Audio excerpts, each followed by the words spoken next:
They called it a wedding, but I called it a life sentence, until love, the kind I never believed in, set me free from my own fears. In the heart of Oregon, surrounded by pine forests and quiet towns, lived Emily Carter, a 24-year-old woman with fire in her soul and chains on her heart. Emily had dreams: to open a bookstore cafe, to travel across the country in a van, to live on her own terms. But after her mother died and her father fell deep into debt, the world became a battlefield she didn't choose. She worked 2 jobs, at a coffee shop by day and cleaning motel rooms by night. But nothing prepared her for the moment her father sat her down and said, "Emily, I'm sorry, I had no choice. I promised you to someone." "You what?" "He owns the land, the business, everything. He saved our home, but in return, he asked for you." His name was Logan Hayes, 29, self-made businessman, cold as winter steel, and the son of the man who once destroyed her father's livelihood. Emily hadn't seen him in 10 years. Back then, he was a quiet, intelligent boy who rarely spoke. Now, he was the man who owned half the town. She remembered how he looked at her on the wedding day, not with love, but something deeper: regret, duty. They married in a small church with barely 10 guests. No vows, no smiles, no honeymoon. And just like that, Emily Carter became Emily Hayes, the wife of a stranger. The Hayes estate was massive: 3 stories, a fireplace that never burned, and a grand piano no one touched. Logan never raised his voice, never touched her. He gave her her own room, her own space. They barely spoke, but Emily noticed things. He left fresh coffee outside her door each morning. He stocked the library with books by her favorite authors. And when she had a nightmare, she found a blanket around her in the morning. He was kind, in his own quiet, broken way. But Emily wasn't ready to trust kindness wrapped in obligation. One rainy evening, Emily confronted him. "Why me, Logan?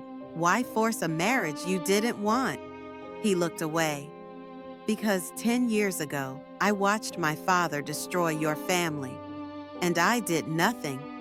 I thought if I gave you security, maybe I could undo some of the damage." "You think marriage is charity?" I think it's protection. I know I can't give you love, but I can give you peace." And just like that, Emily saw the man behind the mask, a boy carrying guilt like a ghost. Days became weeks. Emily began painting again. In the sunroom Logan renovated just for her. They had coffee together, dinner sometimes. One night he laughed at her sarcastic joke. It was the first time she'd seen him smile, and it scared her, because feelings were forming where there should have been only resentment. One afternoon, she fell asleep reading. When she woke, she found Logan had placed a bookmark and covered her with his jacket. Love wasn't grand. It was silent, and she was slowly drowning in it. Just when Emily started feeling safe, Derek returned, her ex-boyfriend, the only man she'd loved before the forced marriage. He had joined the army and ghosted her for years. Now he was back, mature, apologetic, and wanting a second chance. "You didn't love him, right? You were forced into it." And Emily paused, because it was true once, but not anymore. Logan never touched her body without permission, but slowly he touched her heart, with respect, time, and sacrifice. That night, Emily stood in front of Logan and asked, "If I had the chance to leave, would you stop me?" But I'd wait, as long as it takes." Her heart shattered in the most beautiful way. The next morning, she packed a bag and left. She went to a motel, alone, confused, terrified. But then, she looked around the empty room and realized something. Logan never controlled her. He never made her stay. He had given her the one thing no one else ever did: a choice. She called her father, forgave him, She called Derek and let him go. Then she drove back to the Hayes estate, and when Logan opened the door, she walked straight to him.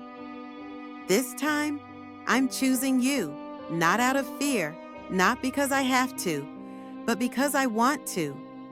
And he didn't say a word. He just held her tightly, like a man who finally forgave himself. They weren't a perfect couple. They had baggage, silence, and scars, but they also had patience.